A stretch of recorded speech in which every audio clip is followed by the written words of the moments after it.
Салакая Сослан Шотаевич, кандидат исторических наук, доцент АГУ, заместитель директора Абхазского института гуманитарных исследований. Родился в 1965 году, окончил Сухумскую среднюю школу в 1982 году, историко-юридический факультет АГУ в 1987 году, аспирантуру при АБНИ в 1990 году. С 1991 года Сослан Шотаевич работает на кафедре истории, археологии и этнологии Абхазии, с 2000 года в Абиги. Основные научные интересы – история источниковедения и историография истории Абхазии XIX-XX веков.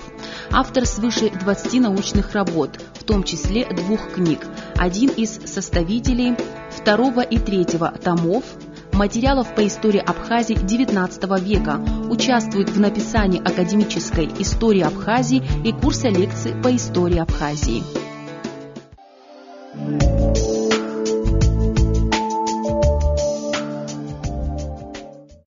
Добрый день, Сослан Шотаевич. Целенаправленно избегая использования или применения термина депортация, изгнание, многие историки, я имею в виду не кавказские историки прежде всего, используют термины как махаджирство, либо эмиграция. Буквально на днях я прочитала работу Скибицкой в Кавказском сборнике. Ее статья называется так: «Эмиграция горцев Северо-Западного Кавказа в Османскую империю». Ваше отношение к этой терминологии? Конечно, термин махаджирство, наверное, не совсем верен, потому что он несет с собой религиозную нагрузку, то есть и в прямом означает иммиграцию по религиозным мотивам, что, наверное, не соответствует действительности. Конечно, религиозный фактор имел значение, но небольшое. Просто он уже давно вошел в абхазскую терминологию. Георгий Алексеевич Джиджария, когда сразу объяснял понятие махаджирства, как его синоним приводил слово «изгнанники». По-нашему это изгнанник. Ваше отношение к набеговой теории, которая применяется то в отношении татар, то в отношении народов Кавказа? Это, конечно, теория, которая пытается показать отсталость кавказских народов, которые не имели собственных производительных сил и вынуждены были зарабатывать, получать жизнь набегами. Конечно, она не соответствует действительности. Набеги существовали, но за ними была более сложная подоплека, чем просто целью грабежа и так далее. Там это другие сложные моменты. В 1861 году в Турцию уехала часть абхазских племен, пишет Скибицкая, и ссылается при этом на архивные материалы о Кавказской войне. Эти архивные материалы были изданы в Нальчике в 2003 году. Вам что-нибудь известно об этом изгнании или выселении? По крайней мере, те документы, которые были в нашем распоряжении, в распоряжении Георгия Алексеевича и так далее, никаких... В отношении 61 года нет. 61 года ничего такого не имеется. Спасибо большое. Спасибо вам.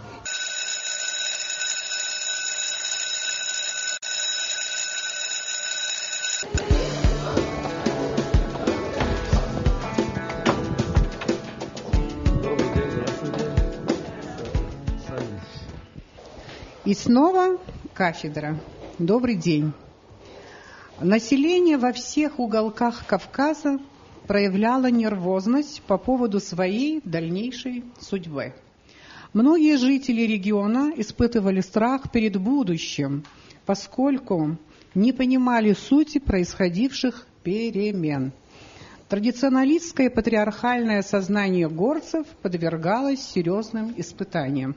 Это цитата из научной работы исследователя Гатаковой. Вы понимаете, конечно, что речь идет о событиях XIX века, прежде всего второй половины XIX столетия. Бурный, драматичный, трагический для абхазов, адыгов и многих других народов Кавказа.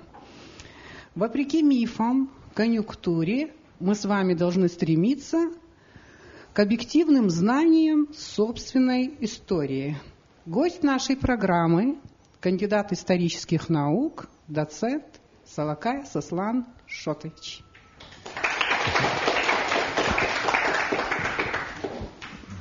Сегодня основная тема моей лекции будет связана с таким трагическим явлением в жизни абхазского и других кавказских народов, как махаджирство. Ну и чуть-чуть связанные с этим проблемы. Причины, основные этапы, последствия.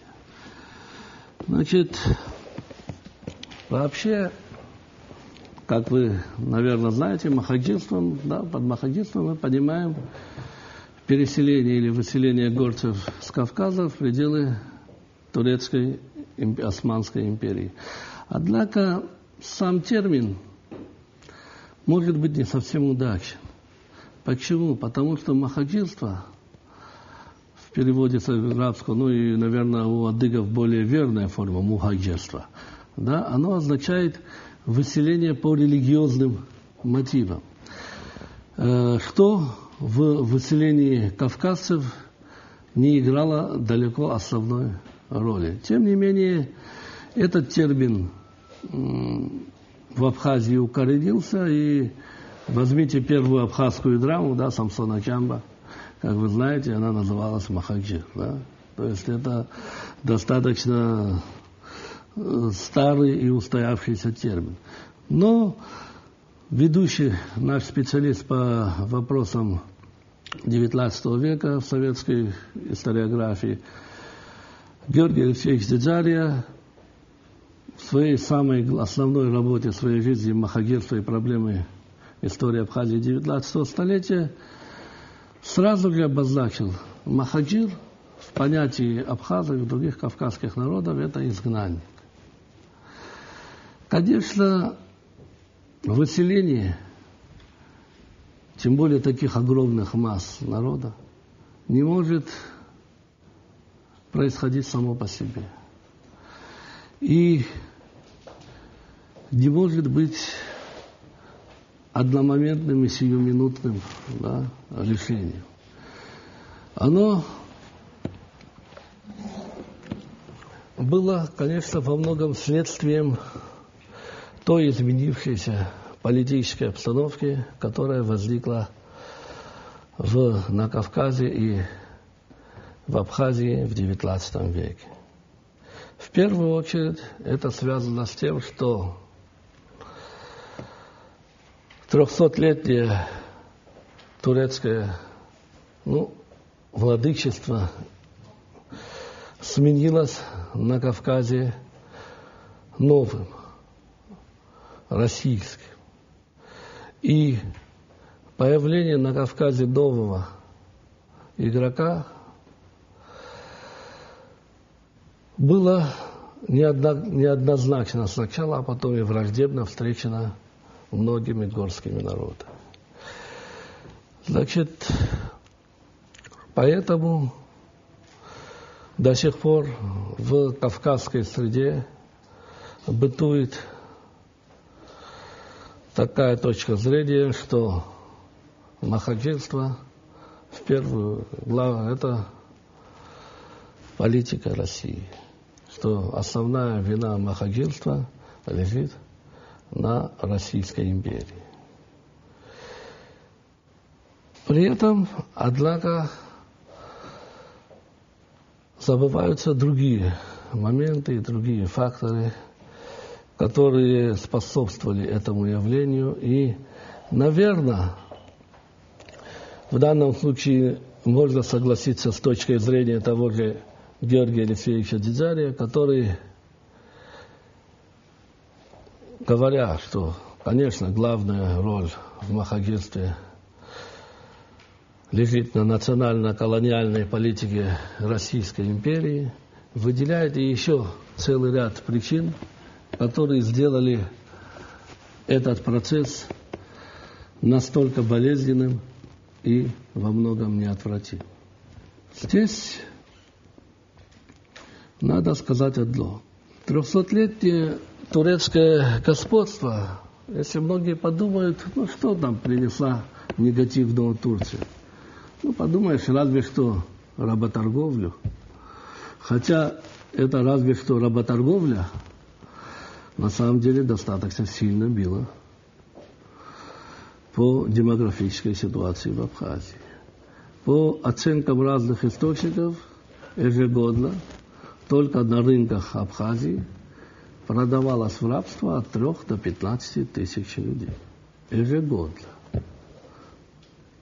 Как видите, за 3 века это была колоссальная цифра. Но самое главное не это. Самое главное то, что с господством турок в Абхазии закрепился территориальный раздел. Люди утратили этатическое мышление, то есть государственное мышление. Потеряли, скажем, неправильно будет говорить общенациональный интерес, потому что абхазская нация возникла, скажем, лишь в конце 19-го, начале 20 века. Но общий, народный интерес, скажем, он был утерян. Абхазское общество оказалось слишком разделено, и это впоследствии сыграло очень значительную, если не решающую роль в такой массовой миграции населения. Примерно то же самое мы видим, скажем, среди адыгских народов, ведь все упоминается, посмотрите, Абадзехи, Натухайцы, Шапсуги, то есть Бжедуги и прочее. То есть там тоже пытаются, воспрепятствовать единству, созданию однородной массы, народной. Значит, конечно, появление здесь, в России, вначале было воспринято, я не могу сказать, что очень положительно или очень отрицательно. Вначале Россия выступала лишь как игрок на одном поле. То есть они поддержали Сафарбея и его сторонников, и борьба против них была скорее не борьбой против русских властей, а, скажем, против Сафарбея и его сыновей. Но постепенно сказалась разность народных менталитетов. Ведь кто был здесь? Русский военный. Русский военный как привык наводить порядок? Если был бунт в каких-нибудь российских губерниях, бунтующее село окружалось, несколько домов сжигалось, несколько человек подвергалось показательному порке, а то и расстрелу, и бунт успокаивался. Представьте себе то же самое на Кавказе. Это вызвало совершенно не ту реакцию, на которую они рассчитывали. То есть вместо успокоения происходит обратный процесс. А тот же военачальник, он имеет начальство над собой. Ему надо отчитаться о том, что территория замерена, территория спокойная и так далее. А как он может замерить? А он может и привык действовать только одним, то есть силой. И ситуация развивается не только в арифметической, но и часто в геометрической прогрессии. Значит, помимо этого, ведь не забывайте, никогда не оставались Россия и Кавказ один на один. В Кавказе было слишком много заинтересованных игроков. Это в первую очередь Турция, которая всеми возможными способами старалась удержать за собой Россию. И, само собой, как могла, разжигала антироссийские настроения. Значит, при этом мы не будем забывать об одном, что в Турции издавна существовало, в том же Стамбуле, возьмем известные сведения Евгения Челеби, крупная абхазская диаспора, кавказская диаспора вообще, которая, в общем-то, никогда особенно не прерывала связи с родиной, но она была очень тесно связана, да, с турецким истеблишментом, то есть с турецкими властями и так далее. Да. И, само собой, многие из них так или иначе выступали в поддержку Турции.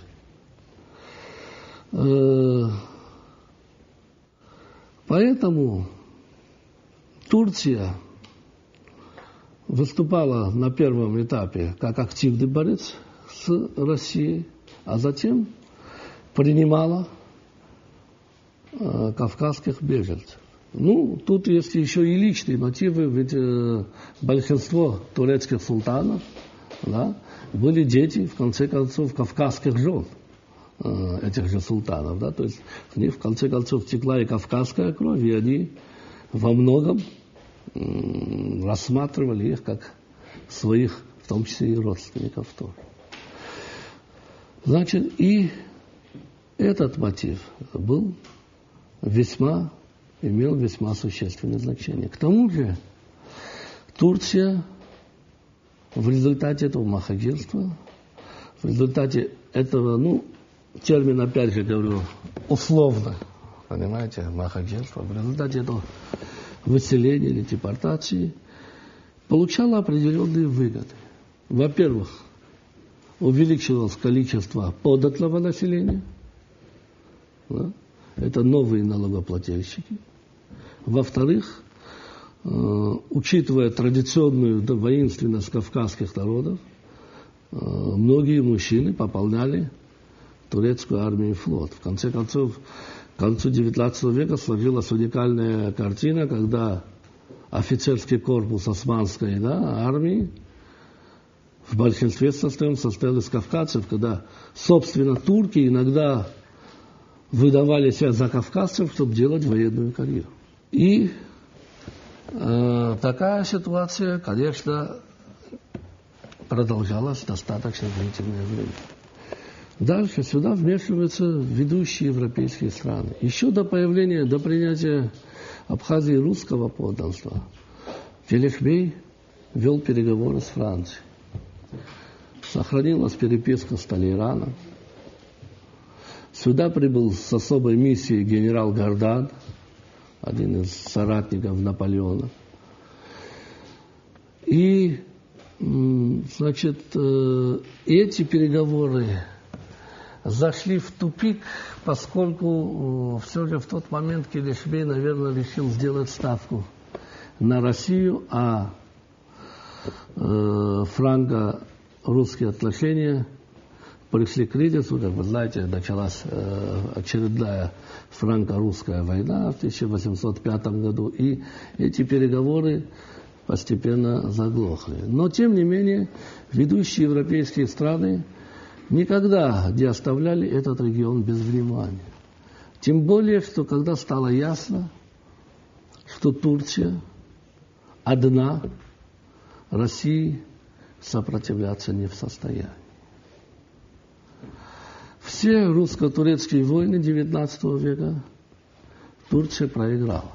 Она выиграла одну, это Крымскую войну, в которой союзниками России выступили Великобритания, Франция и Сардиния. Поэтому сюда активно вмешиваются французы и особенно англичане, которые пытаются предотвратить усиление Российской империи. Почему Англия так боялась за завоевание Кавказа? Кавказ – это путь, в том числе к Ближнему Востоку, но еще и путь к Средней Азии. А Средняя Азия – это один шаг до жемчужины английской короны, то есть до Индии. Так что тут у каждого были свои достаточно серьезные и глубокие интересы. И, конечно, Великобритания была заинтересована в затягивании этой войны, тем более, что это где-то отвлекало от той доктрины, которая была провозглашена еще Екатериной II. Какая? Мы, Москва, ну, это известная доктрина, да, Третий мир, Третий Рим, но наша задача вернуть Константинополь. Да? И чтобы отвлечь силы России с Балкан и Дуная, неплохо было бы, чтобы они завязли на Кавказе. Значит, как видите, тут достаточно непростая и сложная геополитика. И, к сожалению, да, кавказские народы стали во многом жертвой этих, да, политических игр. Ведь был момент, скажем, ну, для примера, когда Англия, да, вот, выступала активно. А что мы видим к концу Кавказской войны?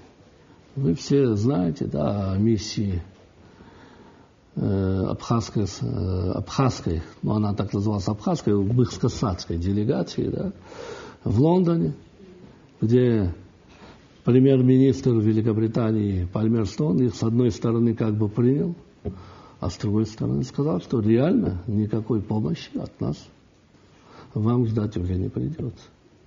Правда, при этом, заявив это убыхской делегации, почти одновременно послали людей, которые сказали, ну, премьер-министр так сказал, но всегда есть правительства у нас не вечные, всегда могут быть прийти оппозиция, которая настроена более решительно по вопросу кавказской политики. И, к сожалению, вот это, да, как видите, действия ведущих европейских держав способствовали во многом усилению конфликта на Кавказе, способствовали Кавказской войне, расширению и развитию Кавказской войны. Ну, вот тоже есть такой достаточно спорный сам термин «Кавказская война». Да? С одной стороны, сейчас, особенно на Северном Кавказе, многие выступают с возражением против такого названия, что это как бы носит чисто географическую нагрузку и никакой. Это, что надо бы назвать русско-кавказской войной. Честно говоря, я против такого названия. Почему? Потому что тут попытка совместить, скажем, этно-политический термин с географическим, понимаете? То есть, с одной стороны, ясно, кто такие русские, а с другой стороны, кто противник. Кавказ, да, русско-кавказская. Кавказ – это государство, это народ. Да, можем сказать, это народы. Но все ли кавказские народы выступали против России? Скажем, можем ли мы считать не кавказцами грузин, русских, грузин, армян, азербайджанцев? Но они-то в этой войне, если участвовали, то участвовали на стороне России. Наверное, правильнее было бы, как писали еще в 20-е, 30-е годы, национально-освободительная борьба горцев Кавказа. Но сами понимаете, каждый раз писать такое длинное название, это просто неудобно, чисто, скажем так, технически, да. И, может быть, в таких условиях ну, термин «Кавказская война» наиболее приемлем. Значит, поскольку речь идет о месте, где эта война, да, проходила.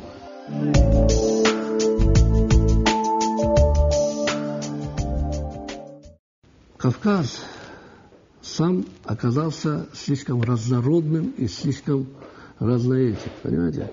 Вольнолюбие кавказцев во многом оказалось обратной стороной этого, если можно так сказать, государственный нигилизм. Так как выразился один из дагестанских исследователей, то есть, да, по большому счету, мощного и прочного государства, да, способного противостоять этому на Кавказе, на Северном Кавказе создать, так и не удалось. Происходили временные объединения, да, на какой-то уровень, и все. Единственное, что мы видим, имамат, да, и особенно во времена Шамиля. И то он был во многом построен жестко, силой. То есть это мало похоже на добровольное объединение, да, кавказцев в это государство. В то же время, вот это разброд, эти противоречия между внутри самих горских обществ привели к тому, что оно нигде не выступило с одним, да, единым фронтом. Если, скажем, абхазские владетели и князья поддержали Россию, то традиционно старавшиеся, да, освободиться от их зависимости горские, да, морщановцы тут же заявили о своей антирусской позиции. Хотя там были разные колебания и так далее, и так далее. Разброд среди этих обществ приводил к тому, что мир внутри самих господствующей элиты или внутри самих этих народов приводил к тому, что даже если заключались какие-то мирные соглашения в ходе этой войны, они долго не соблюдались. Та или иная сторона его тут же нарушала. Иногда дело доходило до крайности. Нам известно, что в начале 60-х годов Михаил Хамутбей Чачба сумел как-то при поддержке берзеков, с помощью берзеков договориться. Да? Они даже заключили временное соглашение с кутаисским генерал-губернатором Ерестовым, что сложат оружие, но будет, значит, останутся на своей земле, там, целая серия этих документов. Что в ответ? Когда приехали объявлять об этом, о своей договоренности на родину, тут же пришло письмо от Измаила Джияша, да, председателя Сочинского меджлиса, в то время находившегося в Стамбуле, который пишет: о какой договоренности вы вообще задумываетесь, когда я нахожусь в Константинополе, и вот на моих глазах тут стоит англо-турецкий флот, который вот-вот отправится к берегам Кавказа. Россия опять потерпит поражение, и вы, как предатели, да, как говорится, в параде победителей, там слов парад победителей, конечно, не было, но участвовать не будет. Да? И это соглашение было поломано. И таких было много с разных сторон. Потому что в мире и стабильности, да, чтобы здесь было не заинтересовано слишком много сторон. Возьмем последнюю, скажем, попытку объединения горцев. Да, этот знаменитый Сочинский меджлис, это действительно попытка создания такого горского государства. У его истоков стоял, как ни странно, не кто-нибудь, а абхазский владетель Михаил Хамутбей. По крайней мере, об этом прямо и четко говорит Хаджи Берзек. Это не тот знаменитый Хаджи Берзек Дагамуку, а его внук, который прямо в Тифлисе, прямо так и сказал: вот объединению убыхов, абадлехов, натухайцев и так далее, это все мы сделали по совету Михаила. и так далее, и так далее. Но при этом это на редкость двойственная и противоречивая фигура. С одной стороны, он создает это государство, а с другой стороны, например, он же участвует в экспедиции, которая уничтожила здание Сочинского меджлиса. И так далее. С одной стороны, он вводит по всей Абхазии налоги, продовольственный налог в пользу Саджев и Улбыхов. С другой стороны, участвует и разрабатывает планы покорения Кавказа. После Крымской войны Михаил предложил один из первых планов покорения Западного Кавказа. Он сказал, надо устроить 2 укрепления, один в Шапсуге, один на территории Улбыхи в районе Адлера или Сочи. И говорит, потом, показав свою силу, можно вести мирные переговоры и попытаться замириться с ними, я в чем буду вам содействовать. Другое дело, что сразу же после этого, особенно после сдачи Шамиля, возник вопрос, как же быть с Западным Кавказом? И было предложено 2 плана. План генерала Филипсона, который знаменит своей знаменитой цитатой, да, вот мы не владеем Абхазией, а лишь занимаем ее, и стоит нам вновь повториться событием Крымской войны, как мы потеряем ее вновь, и план генерала Евдокимова. План генерала Филипсона был, в принципе, не отрицая военных мероприятий, в том числе экспедиций в горы и так далее. Он предлагал, значит, чтобы горцы почувствовали все преимущества вступления в Российскую империю. То есть развивать в себе торговлю, привлекать дешевыми товарами, открывать школы и так далее, и так далее. Когда его спросили, насколько рассчитан этот план и как он дорого обойдется казне, он сказал, наверное, потребуется не менее 10, а может 15-20 лет. И, конечно, и то результат гарантировать я вам не могу. И речь шла о суммах много десятков и много сот миллионов. По тем временам это колоссальные деньги. План Евдокимова был достаточно прост. Мы сгоняем горцев с гор, переселяем их в низменные районы. Сколько тебе за это надо?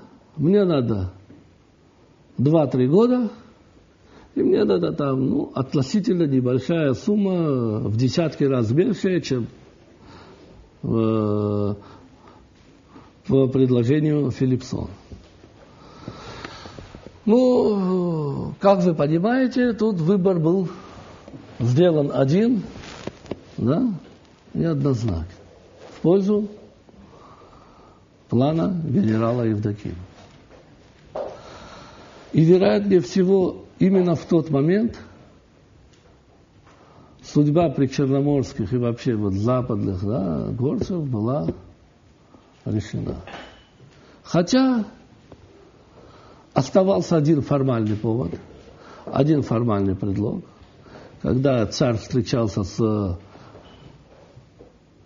горскими старейшинами, и предлагал им сдаться, пообещав им, что вы останетесь на своей земле, в противном случае грозя им выселением или за Кубань, или в Турцию.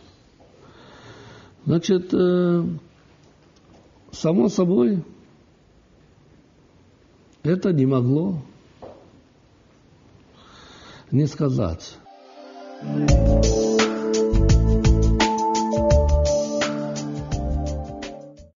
Война была закончена достаточно быстро. Проводилась на последнем этапе очень жестко, если не сказать жестоко.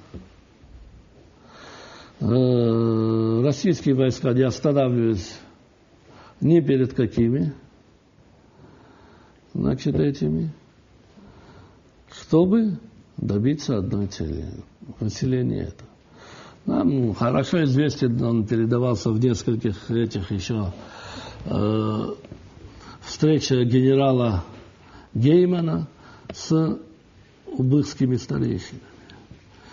Керандух Берзек, племянник Хаджи Берзека и лидер убыхского сопротивления, когда, все, говорит, мы понимаем, что мы проиграли. Гейман попытался его так слегка укусить. Где же ваши, говорит, англичане? Где же английские корабли, которых вы ждете, что-то, говорит, их не видно. Да, говорит, мы действительно ошиблись и обманулись в своих планах, но я думаю, мы имели право защищать свою землю и свои семьи. Но теперь мы понимаем, что больше сил у нас нет, и потому мы готовы сложить оружие, но просим только об одном. Оставьте нас на своей земле. Это была весна 1964 года. Гейман, правда, говорит, я на себя брать такую ответственность не могу, но я вам устрою встречу с кавказским наместником Михаилом Николаевичем. Это родной младший брат правившего тогда императора Александра II. Встреча состоялась, и Михаил был предельно краток и жесток. Условия, которые вы поставил вам император, вы знали, вы его не выполнили, и потому просим вас в течение месяца дать мне ответ, куда вы предпочитаете отсюда переселиться, за Кубань или в Турцию.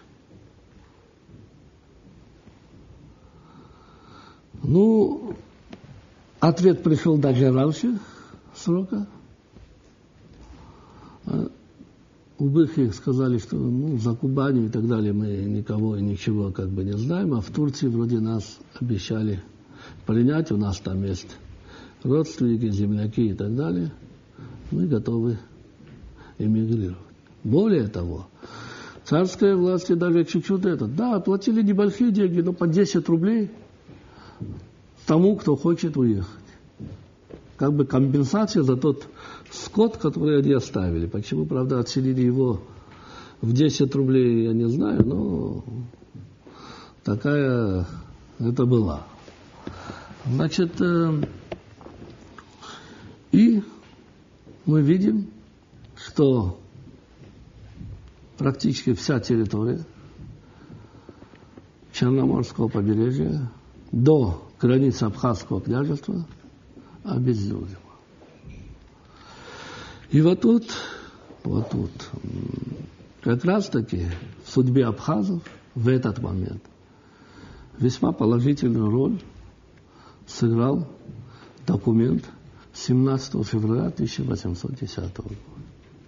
Абхазия считалась в это время частью Российской империи, добровольно вошедшей туда, и благодаря тому же Михаилу активно участвовавший в борьбе с этим, потому такой ультиматум перед абхазами, конечно, в тот момент поставлен не был. Но это было недолго. Еще перед войной Михаил понимал. А почему понимал? Потому что, знаете, мы говорим, у абхазов не было национальной идеи, не было там этого. Да, там было много усилий. Но одно из главных условий, понимаете, не было людей, способных сформулировать эту национальную идею. То есть не было достаточно образованных людей, достаточного количества образованных. Ведь поймите, как только появилась у нас наша письменность, возможность получить хоть какое-то образование, в конце 19-го, начале 20 века. И сразу практически возникает та самая национальная идея. Да?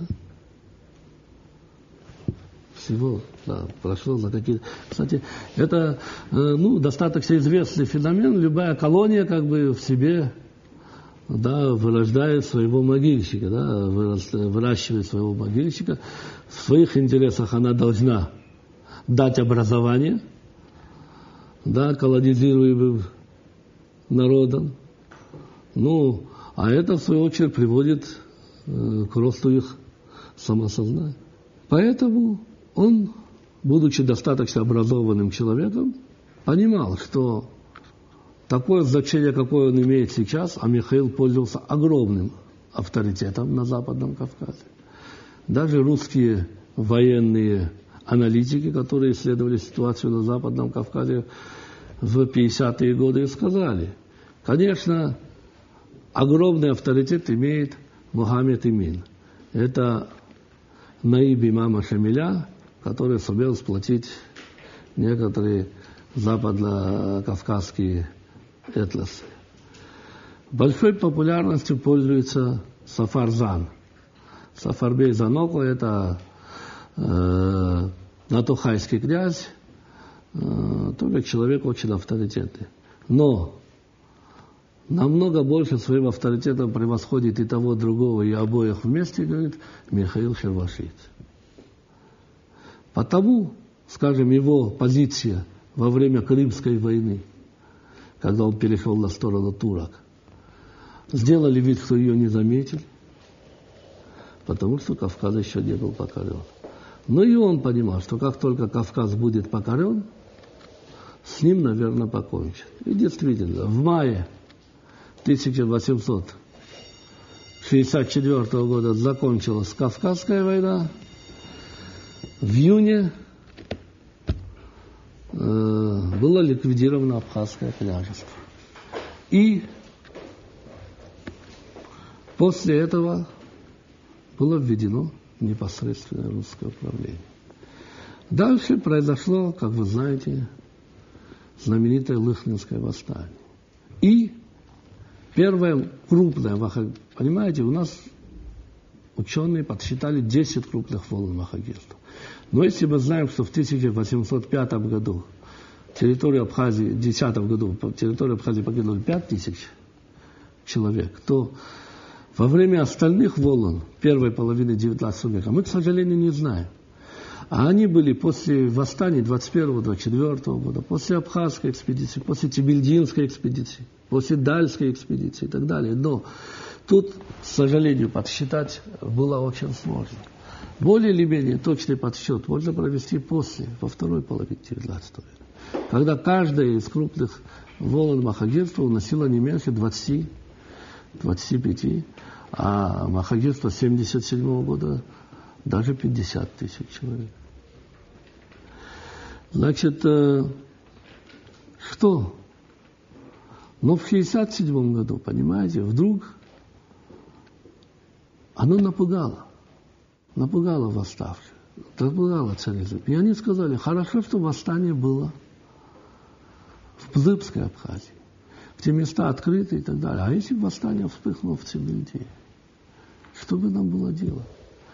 И они постарались использовать это восстание в очищении Дала и Цибильды.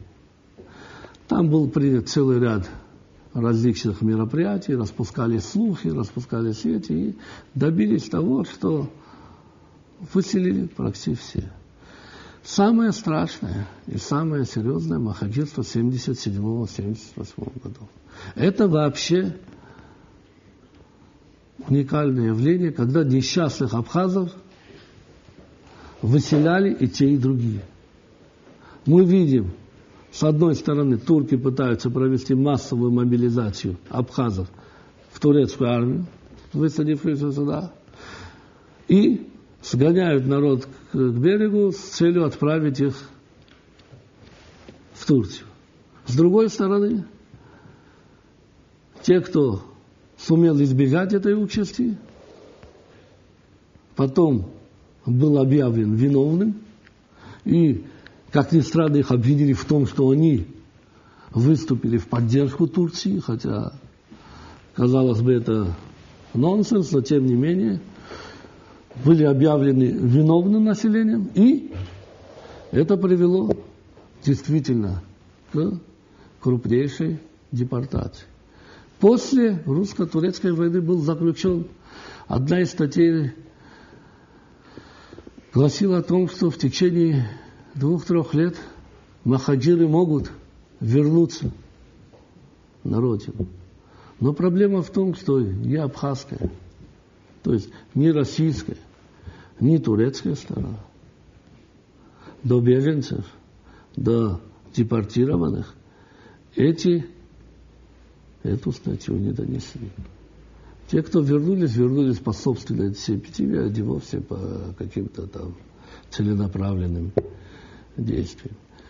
Таким образом, как видите, эти восстания, эти махаджирства, это вызвано все какими-то политическими и так далее факторами. То есть империи нужен спокойный Кавказ.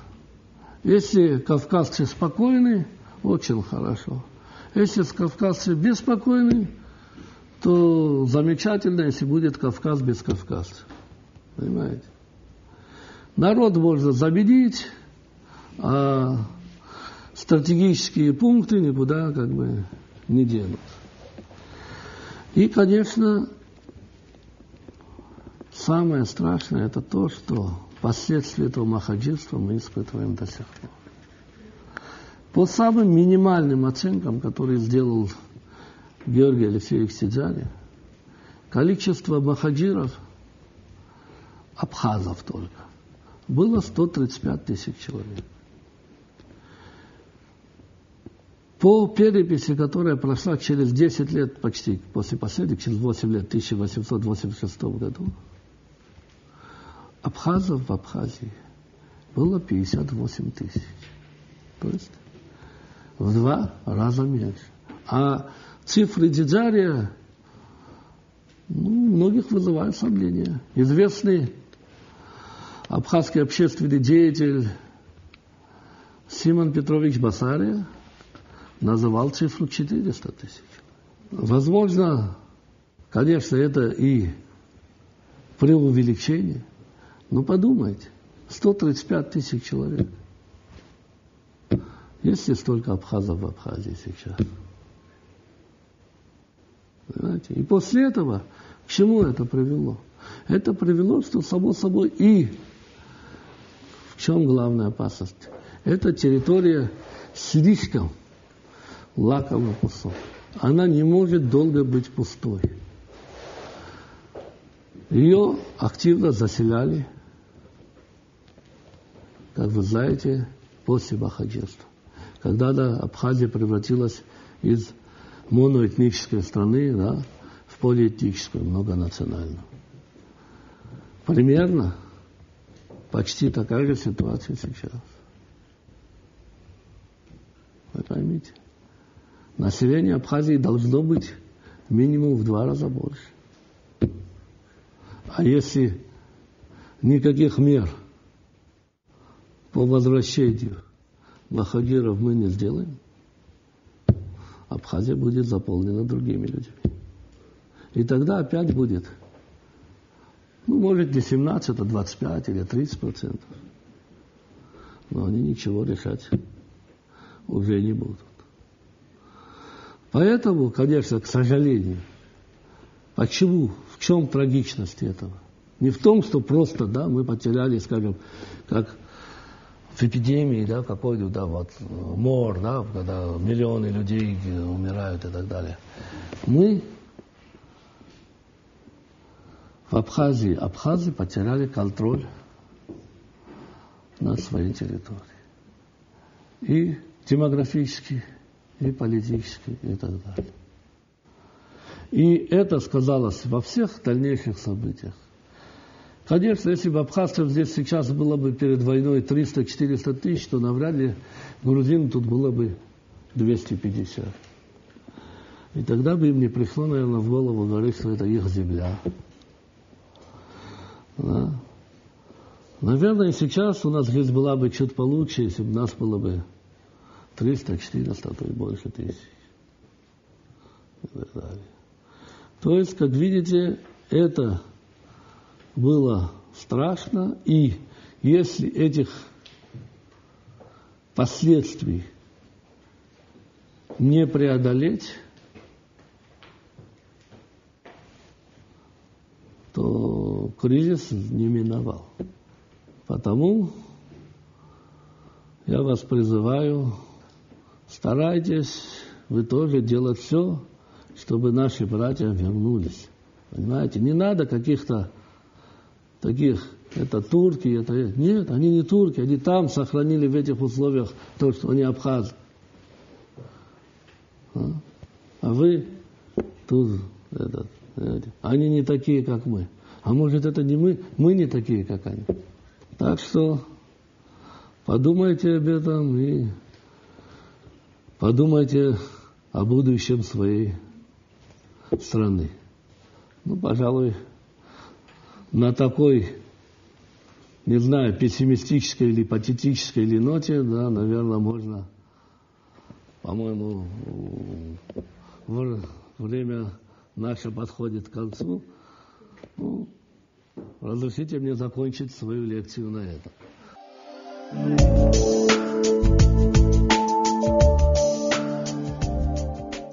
Руслан Шутаевич, как известно, Георгий Алексеевич Цезарев в своем фундаментальном труде «Махаджирство и проблемы истории Абхазии XIX столетия» выдвинул теорию многопричинности махаджирства. Так вот, мне бы хотелось узнать, на ваш взгляд, какой из этих факторов является превалирующим в этом процессе? Спасибо.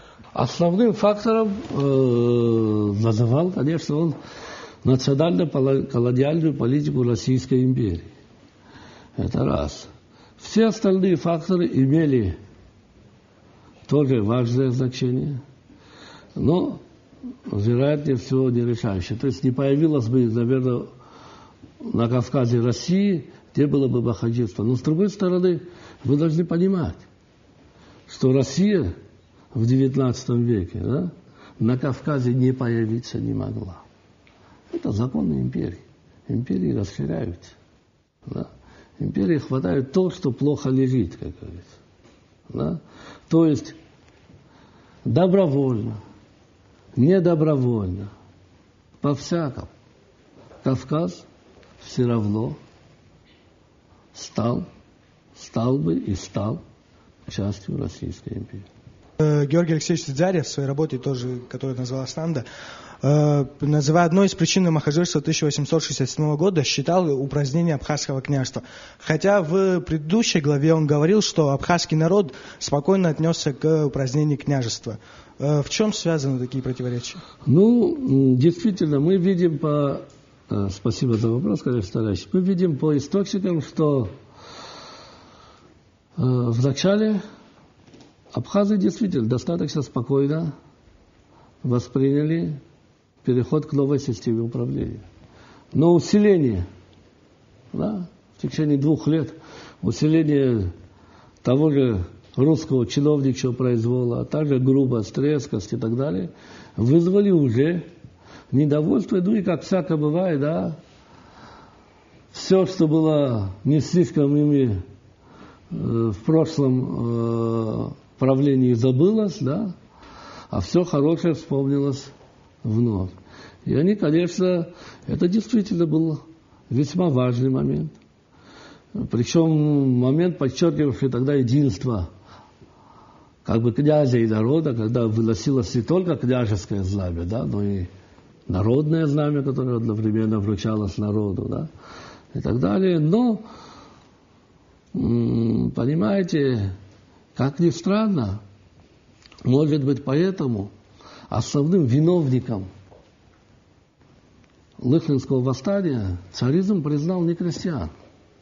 Царизм признал абхазское дворянство главными виновниками населения. Да? Потому и, причем мусульманское почему-то дворянство особенно попало под неудовлетворение. Потому и реформа потом была проведена в крайне невыгодных для них манере и так далее, и так далее.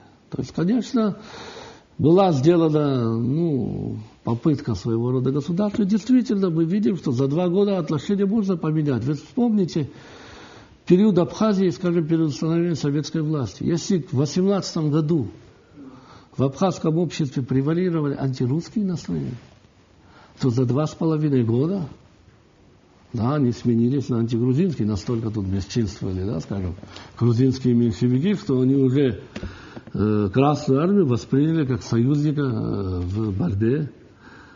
Потому, мол, такая как бы быстрая, да, перемена мнений, она встречается и достаточно естественно. Генуэзцы и турки занимались работорговлей на территории Абхазии. Можно ли вообще какие-нибудь провести аналогию с махаджирством, вообще по численной аналогии, и вообще какую-нибудь аналогию с работорговлей генуэзцев и турков, и вот как раз таки махаджирством? Что касается прямых аналогий, конечно, нет. Потому что махаджирство, да, было проведено в массовом, да, большие группы людей, потому они смогли, да, сохранить там свой язык, традиции, обычаи и так далее. Работорговля все же это, да, разбрасывала людей по разным этим, потому они быстрее, гораздо быстрее теряли свою этническую принадлежность. Другое дело, если они попадали в места компактного поселения, как, например, это случилось с мамлюками. Да, когда продавали на Ближний Восток, где существовало мамлюкское государство, и мамлюки их специально брали под свое крыло, там они сохраняли свое этническое, да, это. А так они, конечно, теряли этническое составляющую очень сильно. У многих осталось только фамилия или прозвище. Ну, Абаза род широко известный, но даже в русской, да, вот было несколько, даже до графев дошли Абаза, но там они считаются греческого происхождения.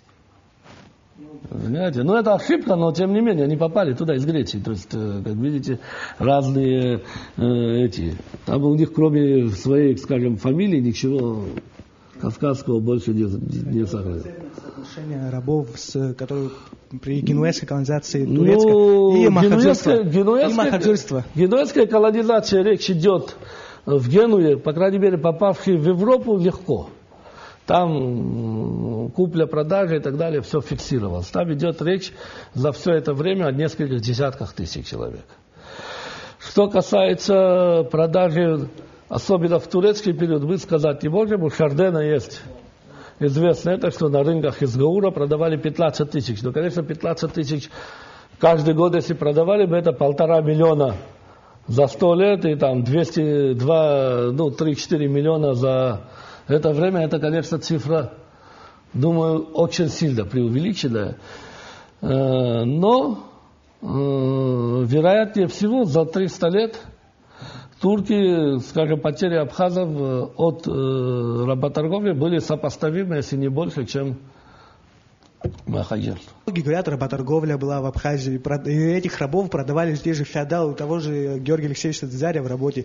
Есть, говорится, что работорговля у нас, вот последний неопубликованный том, труды, 3-й том, там написано, что работорговля у нас начиналась с 6 века до нашей эры, то есть греческой колонизации, по вторую половину 19 века до упразднения Абхазского княжества. Ну, как можно объяснить то, что рабов продавали феодалы? Ну, рабов продавали не только феодалы. Ну да, нет, ведь в основном продавали феодалы, но продавали, конечно, и те же крестьяне, которые участвовали в тех же набегах, само собой.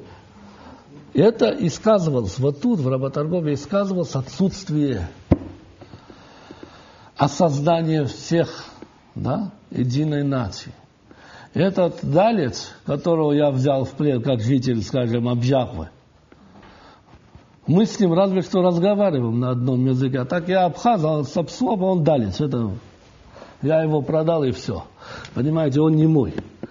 Но это в этом и заключалась самая страшная беда, что мы потеряли чувство национального единства, народ, скажем, даже не народного, скажем, этатического единства, что мы все жители одного государства, одной страны. Мы жители Абжу, Дала, Ацабала, Псхах, Кшипса, и так далее, и так далее. Вот это, к сожалению, для меня гораздо ближе, чем какой-то там общеабхазский интерес. Это есть. Ну, ведь если исходить из исторического материализма, ведь феодал, по сути своей, не может продавать рабов. Рабы это в рабовладельческом обществе существовали. А феодализм это уже другая формация. Ну, ты не совсем прав, потому что речь идет о классическом феодализме. Но, во-первых, мусульманство как религия не запрещает рабство. Она более гуманного отношения к рабам.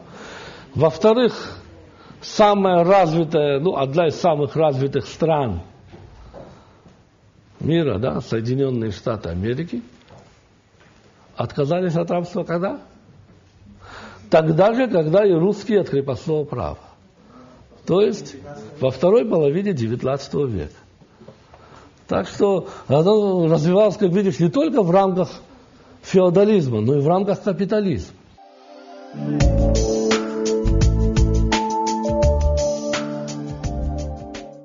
У нас по этому периоду с фактологией неплохо, благодаря Георгию Алексеевичу Дзидзаре, который перекопал, перелопатил многие архивы, но это не означает, что со всеми документами уже работали, не найденных документов, я думаю, что пока еще очень много, да.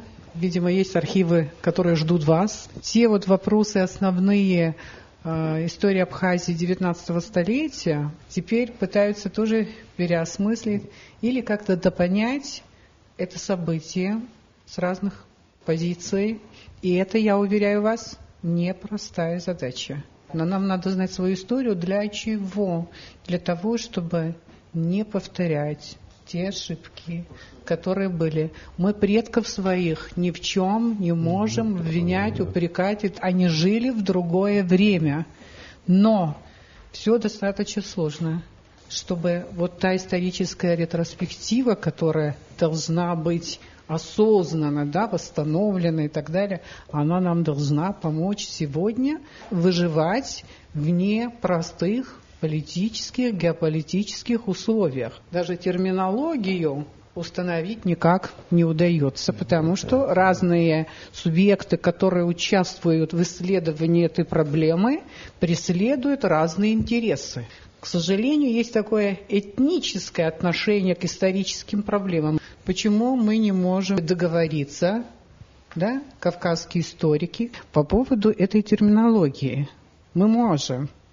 Если даже вот такая терминология, как национально-освободительная борьба народов Кавказа, можно придумать просто даже аббревиатуру. Я думаю, что вы сегодня скажете, вот как раз-таки в связи с термином махаджирства, религиозная составляющая в исходе нашего населения отсюда, в чужую страну, в чужую империю. Была эта составляющая религиозная или нет? Разве мы поняли или обобщили вот для себя за все время развития после Византии, да? Пока Абхазия была привязана к Византийской империи, у нас была такая динамика развития, как только Византия пошла по наклонной, и наша история тоже очень сильно стала меняться, и тенденция деградирующая, она пошла и пошла столетиями. Столетиями. На самом деле вот сегодня, вот чтобы понять причины выселения абхазов или адыгов из своей родины в Османскую империю, надо еще понять, что этому предшествовало. Не только учитывать тот геополитический контекст, который был именно в данный момент, когда это произошло. И правильно сказал, правда, Суслан Шутаевич по поводу того, что народы Кавказа стали жертвой геополитики. Это да. Но они стали, может быть, жертвой еще многих тенденций их предшествующего развития, к сожалению. Падение да? Христианство, которое происходило в течение столетий. Но вы представляете, какую деградацию нравственную переживал народ, который оказался перед очень сложным испытанием, когда этим народам разрозненным пришлось выживать в условиях наступления Российской империи на Кавказе. У России были свои интересы, и ее обвинять в этом это не имеет никакого смысла, потому что она империя. Но столкновение разных, может быть, цивилизаций, разных культур, разного уровня на этот период развития, да, разных задач и так далее, конечно, тут комплекс причин и факторов, почему эта трагедия произошла, трагедия, которая разрушила крупные на Кавказе этносы. Это наша история, которая пока напоминает нам рану, историческая травма. Но для нас, мне кажется, настал тот момент, когда нам надо не просто какие-то научные баталии у кого-то выигрывать. Это тоже нужно, для этого нам нужно готовить кадры. Но нам еще нужно, собственно, докопаться до собственной истории для того, чтобы понять, почему мы оказались в этой ситуации. Вы со мной согласны? Согласны, да? Я начала с цитаты, помните, да? Сейчас тоже я прочитаю вам одну цитату. Это имеет прямое отношение к тому, что мы сегодня говорили. Есть такой профессор Трепавлов. Я думаю, вы его знаете, в Российской академии наук. При анализе событий прошлого желательно попытаться уходить от всяческих пристрастий. Политических, экономических и прочих. Он прав? Пример последних 1,5 десятилетий показывает, что этнически ориентированная, в кавычках, этнически ориентированная наука оставляет убогое впечатление. На этом поприще нет и не может быть научного прогресса, поэтому процветают домыслы и фальсификации. Скребицкая ссылается на Трепавлова, поддерживает такое отношение к науке, но в то же время этот автор, который цитирует Трепавлова, для того, чтобы в своей, вот я читала ее научную статью, доказать совершенно политизированную концепцию истории народов Кавказа, выдумывает, ищет, находит, не находит всякие доводы и аргументы. То есть вот то, что говорит Трепавлов, это должны учитывать все историки. Не одна сторона историков, вообще все, кто участвует в развитии исторической науки. Это была кафедра. Спасибо. Спасибо вам большое. Вот это.